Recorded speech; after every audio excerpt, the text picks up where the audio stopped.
ہم دھوم دھام سے تو شادی نہیں کر رہے، سادگی سے نکاح ہوگا۔ اور رخصتی، اندلیب نے کہنا چاہا۔ اور ماں، اس کی مانگا کیا؟ شیخ گلفراز اب ایموشنلی ان کو بلیک میل کر رہے تھے۔ مسٹر، اب بے فکر ہیں، جب تک تسلیم آنٹی ٹھیک نہیں ہو جاتی ہم یہ رخصتی نہیں کریں گے۔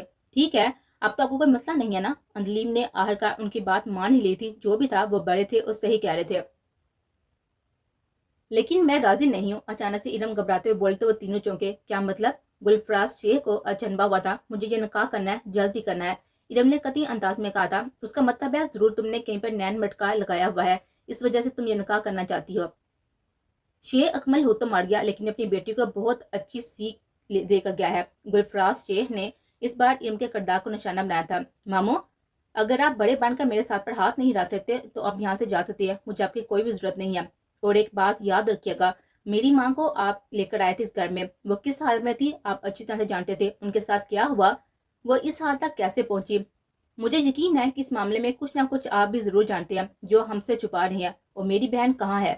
آپ بھلے نہ بتائیں، لیکن میں ضرور پتہ لگوا کر آؤں گی کہ آخر میری بہن ہے کہاں۔ اس بات کو میں بھی فراموش نہیں کر دیتی، اس لیے بہتر ہے کہ ہمارے معاملات سے آپ دور ہیں۔ ارم ان کے مقابلے کھڑی ہوتی، دو ٹوک انداز میں کہتی، انہیں چپ کروا دیتی، اور شیخ گلفراز نے ایک قہر کی نظر ارم پر ڈالی اور لمبے لمبے ڈگ بڑھتے ہوئے وہاں سے نکل گئے۔ ارم، تم نے یہ اچھا نہیں کیا، جو بھی تھا وہ تمہارے بڑے تھے، تمہارے ماموں تھے۔ اور نہیں آنٹی، آپ نہیں جانتے، یہ ہمارے کبھی سگے تھے ہی نہیں۔ ارم ہچکیوں سے رو دی۔ انہوں نے جو کیا وہ آپ نہیں جانتی، بس چھوڑ دیں انہیں۔ اور اب بے شک آپ چاہے جس وقت چاہیں رخصتی لے سکتی ہیں، میں بالغ ہوں، میں خود فیصلہ لے سکتی ہوں، ارم کہتے ہوئے اپنے آنسو پہنچ گئے۔ بس میں اپنی ماں اور بھائی کو نہیں چھوڑوں گی، باقی میری کوئی بھی شرط نہیں ہے، ارم نے نہایت دھیرے لہجے میں کہا۔ ہمیں اس بات سے کوئی اعتراض نہیں ہے، لیکن تمہاری امی کی عدت ختم ہونے کے اگلے دن ہم بارات لے کر آئیں گے، وہ یہی میرا فیصلہ ہے، لبنہ بیگم نے ارم کو پیار کرتے ہوئے کہا تو ارم کی آنکھیں تشکر سے پانیوں سے نم ہو گئے تھے۔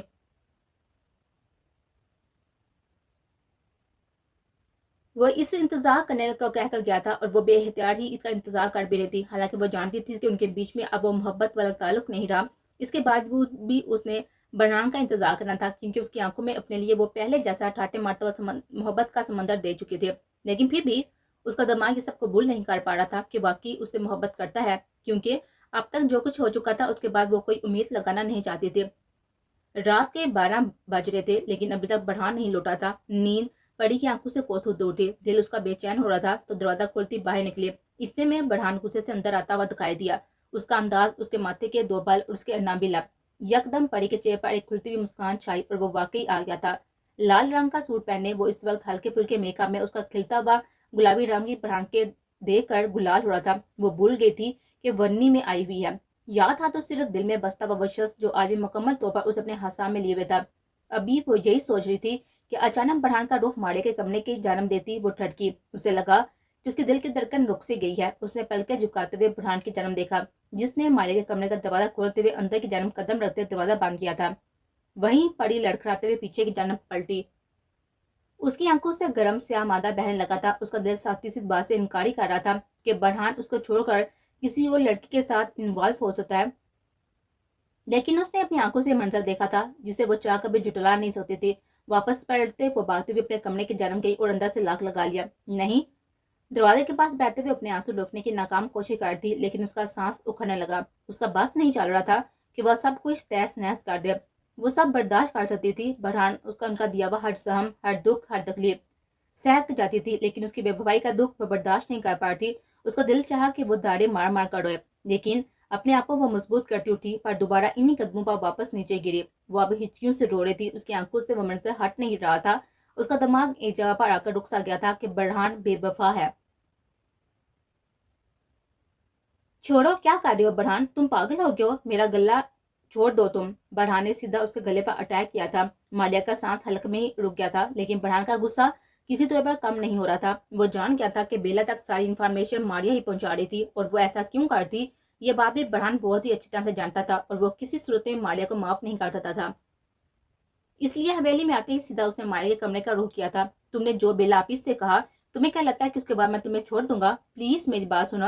ماریہ نے اٹکتی ہوئی سانسوں میں اس کے ہاتھ پیچھے کرتے ہوئے کہنے کی کوشش کی۔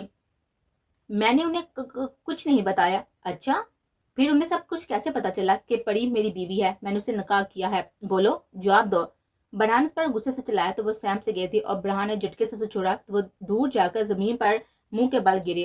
اپنا سامان پیک کرو اور یہاں سے نکلو. اسے پہلے کہ میرا دماغ ہو اور میں تمہیں وہ سزا دوں جو تم سہ نہ پاؤ، میری آنکھوں سے دور ہو جاؤ. برہان نے اسے دو ٹوک انداز میں کہتے ہوئے بڑھ کر روک کیا تھا. اور برہان پلیز ایک منٹ میری بات سن لو. دیکھو تم جو کر رہی ہو نا وہ صحیح نہیں ہے. وہ لڑکی تمہارے قابل نہیں ہے. وہ ونی میں آئی ہوئی لڑکی ہے. اس کے بھائی نے بیلا آپی کے ساتھ کیا کچھ نہیں کیا. اس کے باوجود تم اسے بیوی کا درجہ دے سکتے ہو. کیسے؟ ماریا چٹتی ہوئی تھی. اور تم میرے معاملات میں نہ پڑو تو بہتر ہوگا. برہان نے ساتھی سے کہا تمہاری حیثیت اتنی نہیں ہے کہ تم برہان راجپوت کو مشورے دو. دفع ہو جاؤ یہاں سے. برہان راجپوت نے اس کی بات کاٹتے ہوئے اسے اپنے سے دور دکھا دیا تھا تو وہ دوبارہ زمین بوس ہوئی. اس کی آنکھوں سے آنسو بہہ نکلے تھے لیکن وہ ہار نہیں مانی. پھر سے اس کے دو بدر ہوئے. میں اتنی آسانی سے پیچھے ہٹنے والوں میں سے نہیں ہوں. برہان راجپوت تمہیں کیا لگتا ہے کہ تم یہ سب کچھ کرو گے اور میں پیچھے ہٹ جاؤں گی؟ کبھی نہیں. بیلاپی تو جو کریں گی سو کریں گی. تم مجھے نہیں جانتے کہ میں کیا کروں گی. میں پری کو. اس سے پہلے کہ وہ بات مکمل کرتی برہان نے ایک زوردار تھپا اس کے چہرے پر رسید کیا تھا. ماریا کے چوتھا تپک روشن ہو گیا. آئندہ اگر اپنی گندی زبان سے میری بیوی کا نام لیا تو میں بھول جاؤں گا کہ تم ایک لڑکی ہو. چمڑی ادے کر رکھ دوں گا میں تمہاری. سخت ترین لہجے میں کہتے ہوئے وہ وہاں سے باہر نکلا. اب اس کا روح اپنے کمرے کی جانب تھا, اپنے سکون کی جانب, اپنی بیوی کی جانب, اپنی محبت کی جانب. لیکن وہ یہ نہیں جانتا تھا کہ اس کے لیے آگے ایک بہت ہی بڑی آزمائش کھڑی ہے.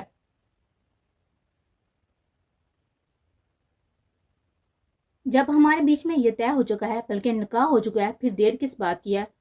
تم اپنی امی کی عزت کا اب انتظار کرو گی تو ٹھیک ہے, مجھے کوئی اعتراض نہیں ہے. تو میری طرف سے تم کسی بھی مدد کی امید مت رکھنا. فون پر ایم کے نے ایرم کو کھڑی کھڑی سناتے ہوئے کہا آپ نے مجھے جو کہا تھا میں نے وہی کیا. اب امی کی عزت کا معاملہ آپ کی امی نے چھیڑا ہے. لبنہ آنٹی چاہتی ہے کہ امی کی عزت پوری ہو تو میں کیا کر سکتی ہوں؟ آپ اپنی امی سے بات کریں پلیز. مجھے کچھ مت کہیں.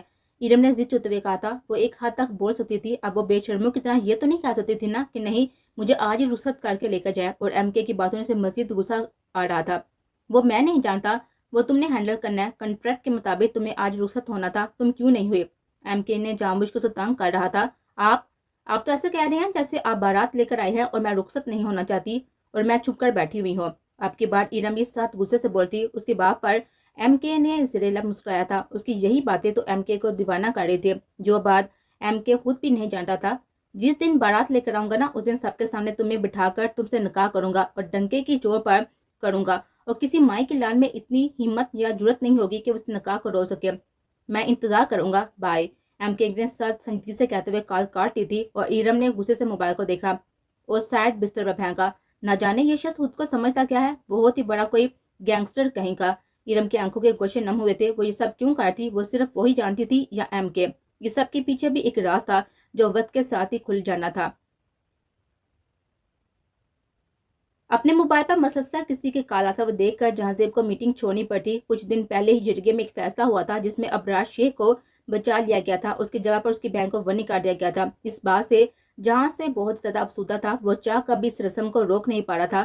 اس کے لیے اب اس نے قانون کی مدد لینے کا سوچا. اس سلسلے میں وہ اپنے وکیل کے ساتھ مل کر اس معاملے میں عدالت کی طرف سے رجوع کر رہا تھا تاکہ اس کے گاؤں میں یہ رسم مکمل طور پر ختم ہو جائے. آج بھی اس کی ایک جج کے ساتھ میٹنگ تھی اور میٹنگ کے دوران اس کے نمبر پر مسلسل ایک ہی نمبر سے کال آ رہا تھا جسے وہ بار بار اگنور کرتا. اب غصے میں آتے ہوئے ایکسکیوز کرتا ہوا کال اٹینڈ کر گیا تھا.